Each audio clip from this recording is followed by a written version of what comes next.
চললাম বন্ধুরা, কোথায় চললাম? যেখানে থাকি সেখানেই।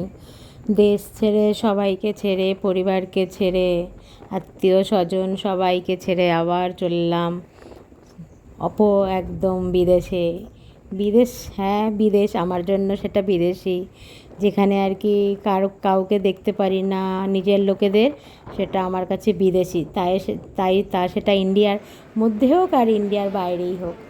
তো এই তো হাওড়া স্টেশনে চলে এসেছি। এখান থেকে ট্রেনে উঠবো। আর এবারে আমার শাশুড়ি মা আর আমার মা আর কি দুজনেই আমার সাথে যাচ্ছে। ওই যে বসে রয়েছে। আমরা তো এখানটা ট্রেনের জন্য ওয়েট করছি। ট্রেনটা প্রায় ঢুকতে 1 ঘন্টা লেট মতো করেছিল। ওই জন্য এখানটায় দেখো স্টেশনটা পুরো একদম ভিড় হয়ে গেছে, অনেক বেশি ভিড় হয়ে গেছে। আর এটা এবারে ট্রেন আর কি দিয়ে দিয়েছে, ট্রেনে উঠে গেছি। এবার ওয়েট করছি কখন ট্রেন ছাড়বে। আর একদম ভোরবেলা বেরিয়েছিলাম, তো ওই জন্য কিছু খেয়ে বেরানো হয়নি। আমি না তখনই ভোরবেলাতেই একদম সিদ্ধ ভাত করেছিলাম, ওর মধ্যে ডাল দিয়ে আর আলু দিয়ে। তো দেখো এসি ট্রেনের মধ্যে বসে আমরা সিদ্ধ ভাত খাচ্ছি। আমার মতো কাণ্ড মনে হয় মানে আর কেউ এরকম নেই, মনে হয় এরকম পাগল পাগল কাণ্ড করে। তাই আমার হাজব্যান্ড আর কি বলছে যে তুমি ট্রেনে বসেও সিদ্ধ ভাত খাওয়া ছাড়বা না, এত আমার পছন্দ আর কি সিদ্ধ ভাত। আর এ দেখো সবাই খেয়ে দে, তাই সবাই একটু রেস্ট নিচ্ছে। এটা দিনের বেলাতেই, যেহেতু আমাদের বেড়াতে অনেক সকাল সকাল আর কি ঘুম থেকে সবার ওঠা হয়েছিল, ওই জন্য সবাই একটু আর কি ঘুমিয়ে নিয়েছে। আমিও ঘুমিয়ে নিয়েছিলাম অল্প একটু। তারপরে ঘুম থেকে উঠে তারপরে এই যে বসে রয়েছি এই সাইডের সিটে। ওরা তো সবাই এখন শুয়েই রয়েছে, আমি আর ও আর কি বসেছিলাম। মধ্যখানে একটুখানি প্যাটিস এসেছিলো, সেই প্যাটিস খেয়েছিলাম। আর এই যে দুপুরবেলার খাবার আর নিয়ে আসিনি বানিয়ে, সেটা ট্রেন থেকেই আর কি নিয়েছিলাম। ওরা দুজনে বসে এই যে খাচ্ছে, ওদের খাওয়া হয়ে যাক তারপরে আমি আর মানে আমার হাজব্যান্ড খাবো। কেননা ওরা দুজনে ওই সিটটায় বসে খেতে আর কি সুবিধা হচ্ছিল।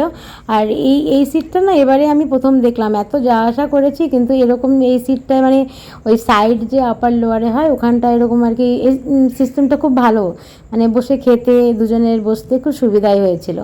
চলো এই যে আমরাও তো খেয়ে নিচ্ছি, আর আমার মাও এইদিকে বসে খাচ্ছে। আর আমার শাশুড়ির মা তো ট্রেনের বাইরের কোনো খাবার খায় না, তাই জন্য উনি শুয়ে রয়েছে। পরে উঠে উনি আর কি চিড়ে আর ওই দুধ নিয়ে আসা হয়েছিল, কলা টলা, সেগুলো খাবে। আর এই দেখো মানে আমরা বিকেলবেলা এটা বসে রয়েছি, মানে আমার ছোটো মেয়ে ওর বাবাকে না, যদি স্টেশনে ট্রেন থামে, যদি ওর বাবা ভাবে যে 2 মিনিট নামবে, তো ওকে একদম নামতে দেয় না, ভাবে ট্রেন ছেড়ে দেবে, পাপা রেখে রয়ে যাবে, পাপাকে আর পাবো না। আর আমি তারপর ওকে আবার রাগাচ্ছিলাম যে মাম্মা পাপা চলে যাক, আমি নতুন একটা পাপা নিয়ে আসবো ভালো দেখে। তাই ও ট্রেনটা না সত্যিকারে ছেড়েই দিয়েছিল, ওর পাপা আর কি দুসরা বগিতে উঠে এদিকে এসেছিলো। এবারে ও ভেবেছে পাপা রয়ে গেছে, তাই জন্য অনেক অনেক কান্না করছিল। ওই দেখে আবার আমরা সবাই হাসাহাসি করছিলাম ওকে নিয়ে, যে পাপা রয়ে গেছে।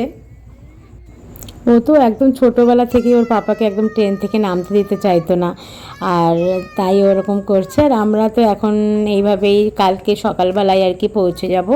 আর আমরা যাব মথুরায়, ওখানটায় মাকে আর কি আমার মাকে একটু বৃন্দাবন ঘোরাবো, বৃন্দাবন ঘুরিয়ে তারপর ওখান থেকে তারপর আমরা আমাদের কোয়ার্টারে আর কি চলে যাব। তো সেখানটা নেবে তারপরে আবার তোমাদের সঙ্গে আবার দেখা হবে। ওখানে যেহেতু মথুরাতেই আমার আর কি ননদ থাকে, তো ওর বাড়িতেই যাব।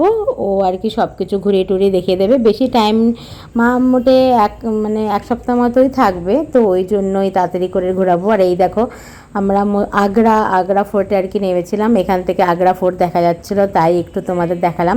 চলো ভিডিওটা তাহলে আজকে এখানেই রাখি, পরে আবার দেখা হবে অন্য ভিডিওতে।